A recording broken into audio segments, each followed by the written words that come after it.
This is what happened when Andrew Mountbatten-Windsor was finally forced out of Royal Lodge, leaving in the middle of Monday night to begin what many now describe as his final exile, as renewed Epstein material triggered fresh concern at the centre of the monarchy.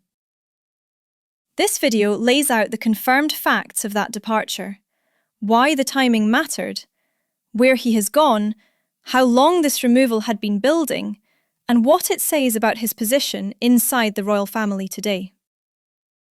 For more than 20 years, Royal Lodge functioned as Andrew Mountbatten-Windsor's base within the Windsor estate, a 30-room house held under a lease arrangement dating back to 2003, and one that later became the focus of intense scrutiny.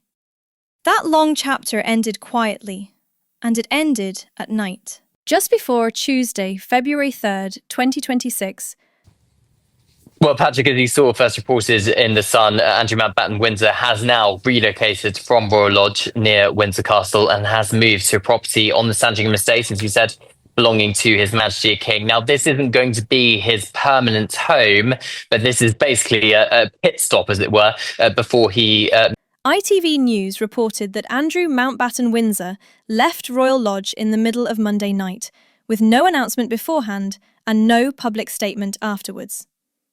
By the following morning, ITV said he was believed to be staying at a property on the Sandringham estate, while also stressing that this was not expected to be a permanent arrangement because his long-term accommodation was not yet ready. The absence of ceremony said more than any press release ever could. The timing of that departure did not happen in isolation, and that is where the story sharpens. Isn't due specifically, or at least Buckingham Palace is not being drawn on the fact that, of course, the Epstein files or more Epstein files have been released in the last couple of days. But nonetheless, the timing is perhaps pretty significant. So, of course, we knew Buckingham Palace announced in October 2025 that Andrew ITV directly linked the move to renewed attention around Jeffrey Epstein, reporting that another 3 million pages of documents had been released as part of the Epstein files, a volume large enough to drag the story back into headlines on both sides of the Atlantic. Among that material were photographs, which ITV described as undated and released without context, adding clearly that they did not prove wrongdoing. That clarification is key to this story. But here is the problem. The scale of the document release alone was enough to reignite scrutiny the royal family has spent years trying to dampen. And that pressure arrived at a moment when Andrew's position had already been weakened beyond repair. None of this unfolded in a courtroom, but it unfolded very publicly. That property is accurate for security reasons, but it has been widely reported that Marsh Farm is the property in question. The reason we know that is because newspaper journalists have had people basically stationed outside that property. Andrew Mountbatten-Windsor has continued to deny any wrongdoing, and ITV reported his position directly, stating that he said he did not see, witness, or suspect the behaviour that led to Epstein's arrest and conviction. Those denials, however, were no longer the deciding factor. What mattered was the effect on the institution.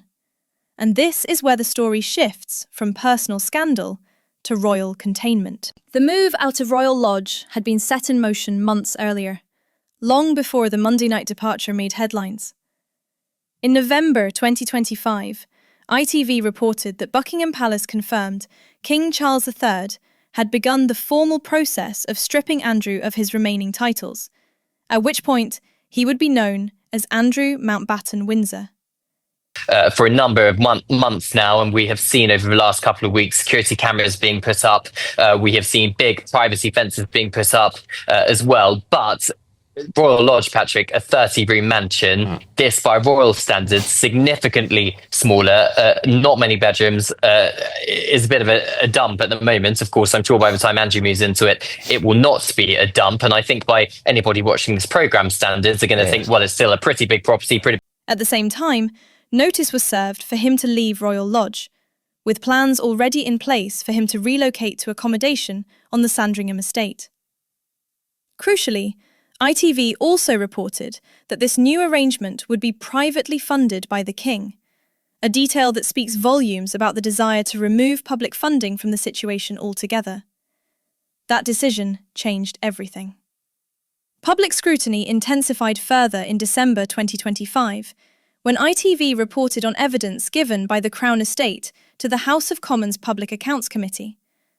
Royal Lodge, MPs were told, was in a dilapidated condition and required major repairs, an assessment that cast a harsh light on the long-running lease arrangement. The figures placed before the committee were precise. In 2003, Andrew Mountbatten-Windsor paid £1 million for the lease, and by 2005, a further £7.5 million had been spent on refurbishments, figures ITV attributed to reporting linked to the National Audit Office. Royal correspondent. Right, okay. Welcome back to Patrick Christie's Tonight. Let me give you what is quite a sensational set of front pages, actually. The Sun, they go for Princes of Darkness, disgrace of Epstein pals. Now, this is shamed Andrew Mountbatten-Windsor has been booted out of Royal Lodge to a new pad in the dead of night. Mandelson, of course, is going to quit the Lords as cops launch a full criminal probe. The Telegraph, Brown accuses Number 10 of a cover-up. Then came the number that caught attention. £488,342.21. The compensation he was technically entitled to for early surrender of the lease, calculated against an October 30th, 2026 end date. The result was blunt. Due to the condition of the property, the Crown Estate told MPs their initial assessment was that he would not, in practice, be owed that compensation. Royal Lodge had become a problem no one wanted to carry. By early 2026, the remaining question was no longer whether Andrew Mountbatten-Windsor would leave Royal Lodge, but how quietly it could be done. And that is when the plan for his departure started unfolding. ITV reported that he left Royal Lodge in the middle of the night on Monday and was believed to be staying at Sandringham, with the emphasis placed firmly on the temporary nature of that stay. Within hours, additional reporting began to fill in the gaps. People magazine confirmed that the immediate plan involved a temporary move to Wood Farm, followed by a later relocation to Marsh Farm once renovation work had been completed. Hello magazine supported that account and added further detail, reporting visible security upgrades at Marsh Farm, including fencing and CCTV, along with confirmation that the Sandringham no-fly zone had been extended to include the property. The pattern was clear. Privacy increased, access narrowed, and visibility dropped. Wood Farm itself carries its own quiet symbolism. People reported that it was the place where Prince Philip spent much of his retirement after stepping back from royal duties in 2017, remaining there until his death 2 years later. It was a setting associated with withdrawal from public life, rather than prominence within it. Hello added a further layer, noting that Wood Farm had long been used informally by the family, including stays by Sarah Ferguson, when Andrew's daughters joined the family at Sandringham for Christmas during their childhood.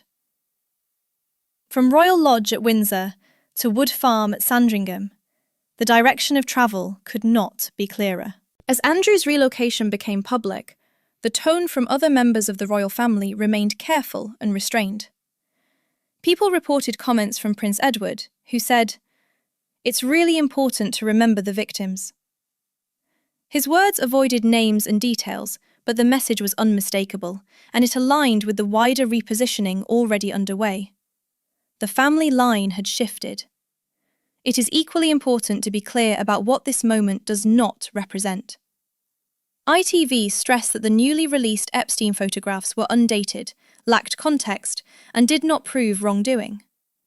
No new legal findings were announced, and no fresh charges were brought.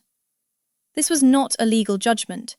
It was an institutional decision. When the timeline is laid out end to end, the progression is stark.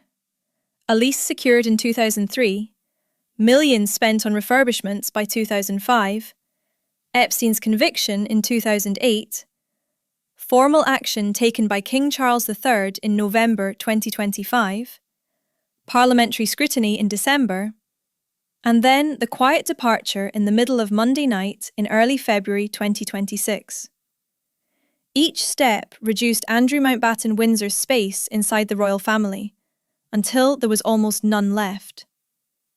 As of February 3rd, 2026, ITV reported that he was believed to be staying at a Sandringham property, while People and Hello confirmed a temporary stay at Wood Farm and a future move to Marsh Farm once renovations are finished. The accommodation is privately funded, security has been strengthened, and public visibility has all but disappeared. This was not a choice. It was a removal. Royal Lodge was never just a house. It represented status, proximity, and permanence within the royal world. Leaving it quietly under cover of night at a moment of renewed Epstein scrutiny marks the clearest signal yet that Andrew Mountbatten-Windsor's place inside the visible, working monarchy has ended. No announcement was needed. The exile has already begun. Let me know your thoughts in the comments. Do you think the royal family should make a formal statement about this? Will we see more evidence against Andrew come to light? Be sure to subscribe for more royal news and updates.